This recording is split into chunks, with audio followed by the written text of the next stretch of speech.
Hello. Hello. మాట్లాడండి. నేను మధుని సార్ హైదరాబాద్. మధు మాట్లాడండి. లో పోస్ట్ చేస్తారు సార్ మీరొకటి. ఏంటిదంటే ఉన్నది ఉన్నట్టుగా అంగీకరించినంత వరకు హ్మ్. జీవించడం సాధ్యపడదు అని చెప్పేసి పోస్ట్ చేశారు సార్. ఎగ్జాక్ట్‌లీ. ఎగ్జాక్ట్‌లీ. అదే ఈరోజు చెప్పింది. ఇప్పుడు నేను ఒక సెషన్ ఏదైతే ఉందో లైవ్ ప్రోగ్రామ్‌లో ఉన్నాను. ఇప్పుడు నాకు బయట కొంత డిస్టర్బెన్స్ నడుస్తుంది. అక్కడ వర్క్ చేస్తున్నారు. ఆ నాయిస్ వస్తూ ఉంది. ఇప్పుడు నేను దాన్ని అంగీకరించలేననుకోండి. ఈ నాయిస్ రావొద్దు అనేది నా యొక్క ఆలోచన వస్తూ ఉంటది కదా! అవును. నాయిస్ రావొద్దు అనేది ప్రెజెంట్ కాదు. అది ఫ్యూచర్. వర్తమానం కాదు. భవిష్యత్తది. ఓకే.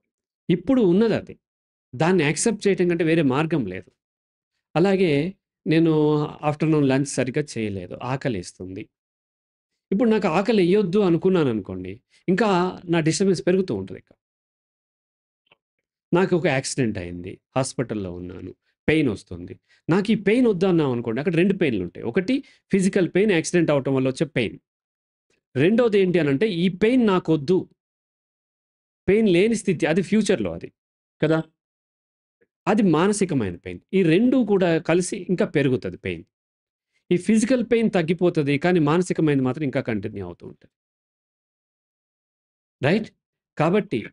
ఎగ్జాక్ట్‌లీ ఏముందో అదే. అది మీ మానసిక స్థితి, శారీరక స్థితి, ఆర్థిక స్థితి, సామాజిక స్థితి, భౌతికమైన స్థితి. ఏ స్థితి అయినా సరే ఎగ్జాక్ట్‌లీ ఏదుందో అది అంగీకరించినట్లయితే మీరు ప్రెజెంట్‌లో ఉండగలుగుతారు. రైట్ నౌ చేసే టాస్క్ మీద మనకు ఫోకస్ వస్తుంది. ఇప్పుడు మధు గారు మాట్లాడుతున్నారు. మధు గారితోని నేను ఎగ్జాక్ట్‌లీ ఉన్న స్థితిని యాక్సెప్ట్ చేసినట్లయితేనే మధు గారికి రైట్ ఆన్సర్ చేయగలను. ఇంతకు ముందు ఎవరికి ఆన్సర్ చేశాను? వాళ్ళ పేరేంటి? అది కరెక్ట్ చేశానా లేదా అనే ఆలోచన నాకు లేదు. అలాగే నెక్స్ట్ ఏ కాలొస్తది? ఏంటి? ఆ ఆలోచన గూడా నాకు లేదు. ఏమొచ్చినా ఓకే. వాళ్ళు తిట్టినా ఓకే. వాళ్ళకి ఆన్సర్ చేయగలిగినా ఓకే. చేయలేకపోయినా ఓకే. రాంగ్ ఆన్సర్ ఇచ్చినా ఓకే.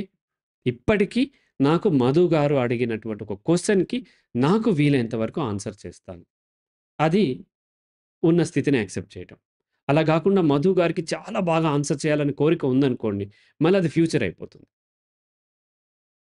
చాలా బాగా ఆన్సర్ నేను చేయలేను. వరస్ట్ కూడా చేయలేను.